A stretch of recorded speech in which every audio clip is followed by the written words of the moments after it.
নমস্কার বন্ধুরা, আপনাদের সঙ্গে আমি সুমন। আর বাইরে প্রচণ্ড গরম, প্রায় 42 ডিগ্রি সেন্টিগ্রেড তাপমাত্রা, আর সেই সঙ্গে লু বইছে। এই গরমের মধ্যে আমরা প্রত্যেকেই বুঝতে পেরেছি যে গাছ লাগানো কতটা প্রয়োজনীয় আমাদের বেঁচে থাকতে হলে মানব সমাজে। তো বিভিন্ন সামাজিক মাধ্যমে গাছ লাগানোর জন্য আবেদন করছে সবাই। আমিও আপনাদেরকে আবেদন করতে চাই, গাছ লাগান। যতটা পারবেন, যখন পাবেন গাছ লাগাবেন। আমিও সারা বছর গাছ লাগাই। এই বিষয়ে অনেকেই আবার নেতিবাচক মন্তব্য করছে, তবে আমি এক্ষেত্রে তাদেরকে সাজেস্ট করব যে আপনারা কোনো রকম সমালোচনায় কান দেবেন না। তবে এক্ষেত্রে আমি একটা সাজেশন দেব আপনাদেরকে, যে এখন তো প্রচণ্ড গরম চলছে, সেই সঙ্গে লু বইছে। এখন আপনারা গাছপালাগুলো লাগানোর থেকে একটু বিরত থাকুন।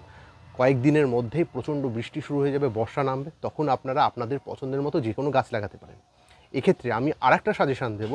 আমরা ছোটোবেলা থেকে যে গাছপালাগুলো দেখে এসেছি আমাদের এখানে, অর্থাৎ আমাদের এই ক্লাইমেটে যে ধরনের গাছপালাগুলো ভালো জন্মায়, সেই ধরনের গাছপালাগুলো লাগাতে হবে। এক্ষেত্রে আমরা আম, জাম, কাঁঠাল, লিচু, লেবু, এই সমস্ত গাছগুলো কিন্তু আমরা বেশি করে লাগাবো।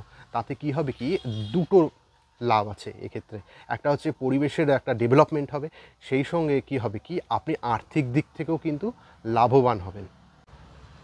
ধন্যবাদ।